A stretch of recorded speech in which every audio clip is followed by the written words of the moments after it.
अगले कवि की बात करते हैं। निर्गुण धारा के ज्ञानाश्री शाखा के जो कवि हैं वो हैं धर्मदास। रैदास के बाद में बात आती है धर्मदास की। धर्मदास ये जो धर्मदास थे वो बांधवगढ़ के रहने वाले जाति के बनिए थे। ये बनिए जाति से आते थे और बांधवगढ़ में ये निवास करते थे। बाल अवस्था में ही इनके हृदय में भक्ति का अंकुर था। भक्ति का इनका अंकुर था और इस साधुओं का सत्संग, दर्शन, पूजा, तीर्थाटन आदि किया करते थे।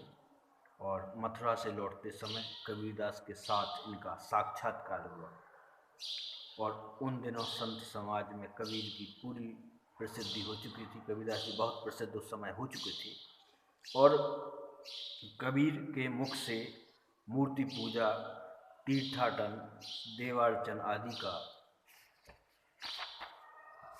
खंडन सुनकर इनका झुकाव जो है निर्गुण संत मत की ओर हुआ और अंत में कबीर से सत्य नाम की दीक्षा लेकर इनके प्रधान शिष्यों में हो गए। और संवत 1575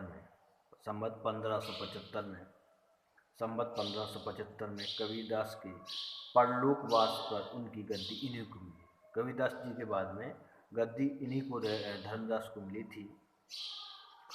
गद्दी इन्हीं को मिली। कबीरदास के शिष्य होने पर इन्होंने अपनी सारी संपत्ति जो बहुत अधिक थी लुटा दी। इन्होंने अपनी पूरी संपत्ति लुटा दी थी और कबीरदास की गद्दी पे 20 वर्ष के लगभग रहे।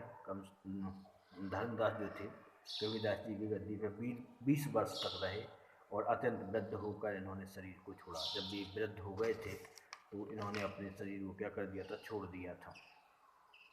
और इनकी शब्दावली का भी संतों में बड़ा आदर है। इनकी रचना थोड़ी होने पर भी कबीर की अपेक्षा अधिक सरल भाव लिए हुए है। उसमें कठोरता है, कर्कशता नहीं है। इन्होंने पूर्वी भाषा का ही व्यवहार किया। इनकी अन्युक्तियों के व्यंजक चित्त अधिक मार्मिक हैं क्योंकि इन्होंने खंडन मंडन से विशेष प्रयोजन न रख प्रेम तत्व को लेकर अपनी वाणी का प्रसार किया। उदाहरण के लिए कुछ पद नीचे दिए गए हैं, कुछ उनके धर्मदास के पद देखते हैं कि झरी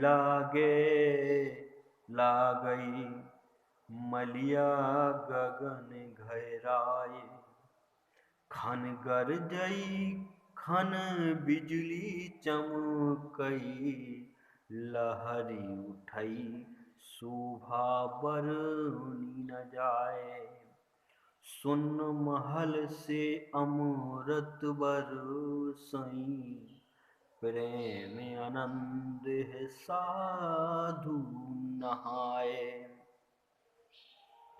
खुली किवरियाँ मिटियाँ दिरियाँ, धनी सतगुरु जिन दिया लखाए, धर्मदास बिन वे कर जोरी, सदैव